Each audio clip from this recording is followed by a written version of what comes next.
What's good, y'all? What's good with y'all, bro? How you doing? Y'all, chilling. Good. It's my shit. Yo, you ready to go see this documentary? The anti-black media propaganda documentary. Yo, I heard that was dope, bro. Yo, remember it? We talked about it last week in class. Oh yeah, she said shit. Come on, get your life, bro. I need to listen to this Rosecrans album. Nah, man, we gotta go watch the No, we gotta watch the documentary. documentary. It's for a grade, I bro. like watching this anti-black propaganda documentary. I done heard so much about it already. Now, What'd you hear about it, bro? Hey, I heard it was pretty good, but I don't feel like staying to figure it out. Nah, I heard this is real good. I want to watch.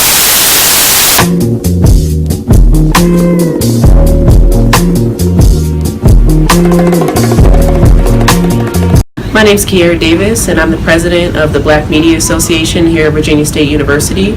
We're making this PSA for students just like you and me to understand the way that media affects us as Black people.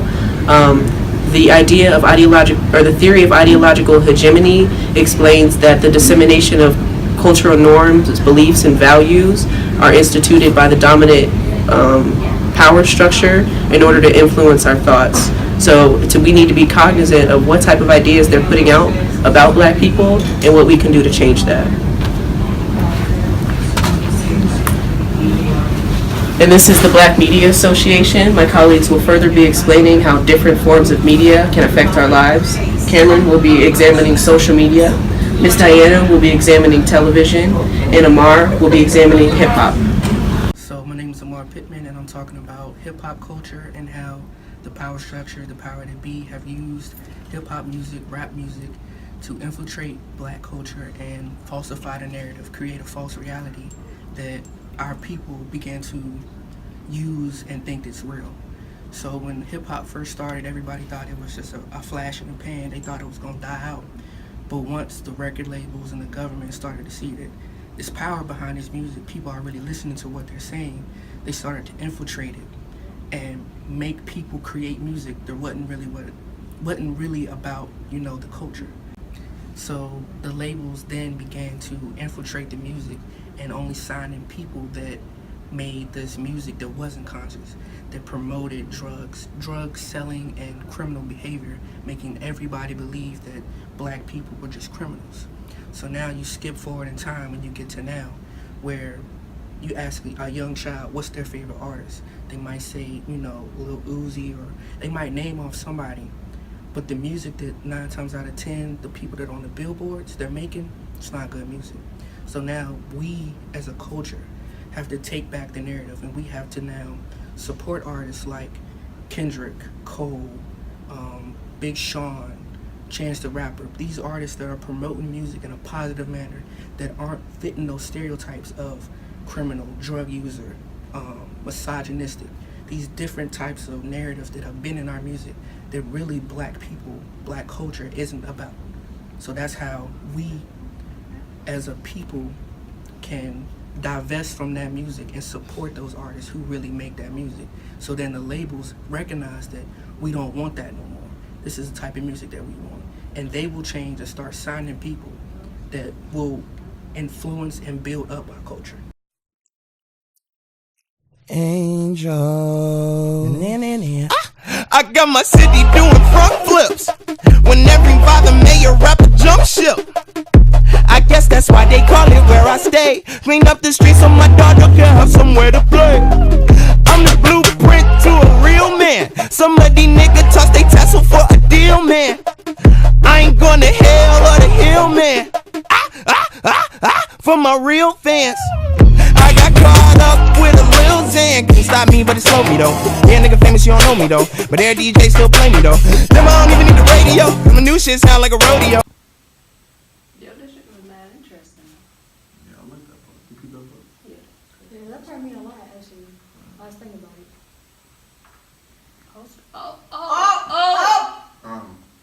I got it.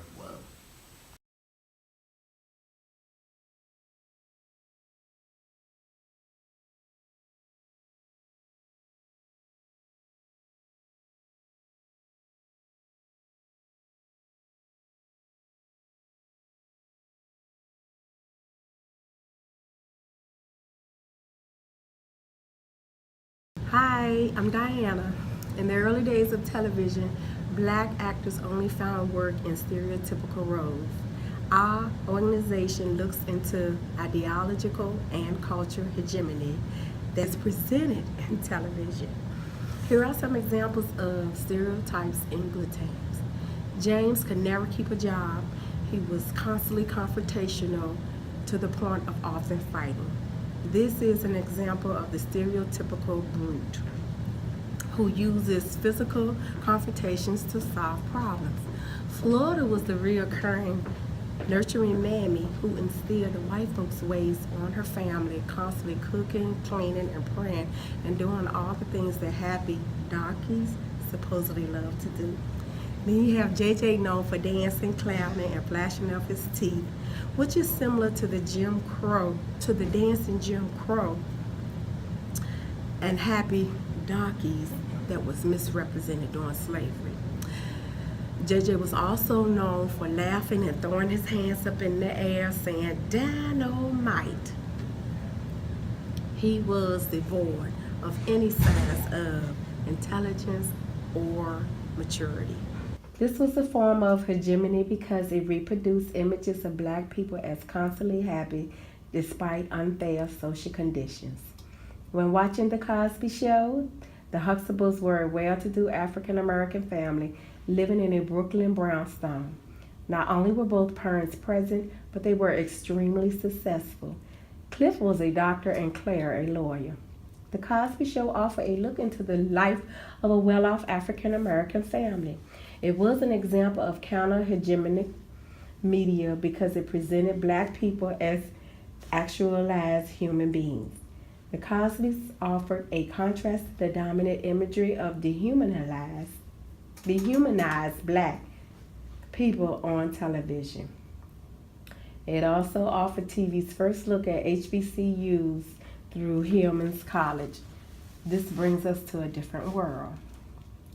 Not only did A Different World show historically black fraternities and sororities at work on Hillman campus, it also dared to talk about date rape, skin tone, class structures, and domestic violence. It was one of the first television shows, black or otherwise, to address HIV and AIDS. For the bravery of the subject matter that it dealt with and for the premise alone, we will argue that young black people should make it a point to watch A Different World. As The Cosby Show, A Different World is a counter-hegemonic example that should be replicated.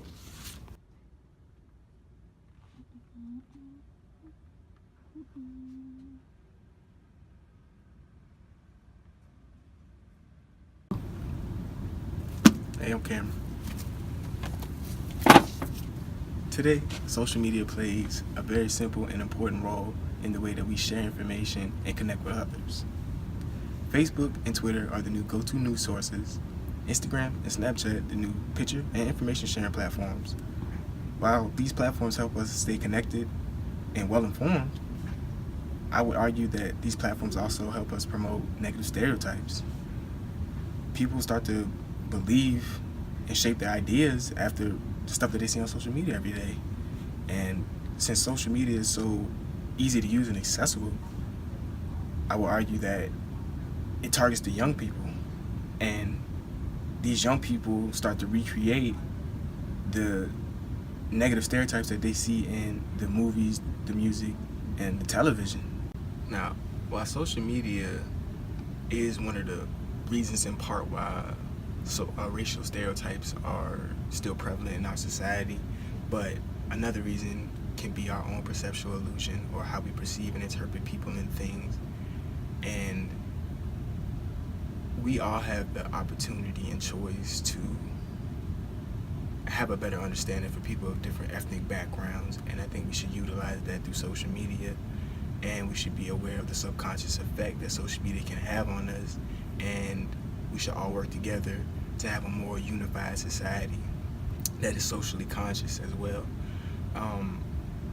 We should do this through promoting and posting positive vibes and unification, and we should start to block and report those that cause division.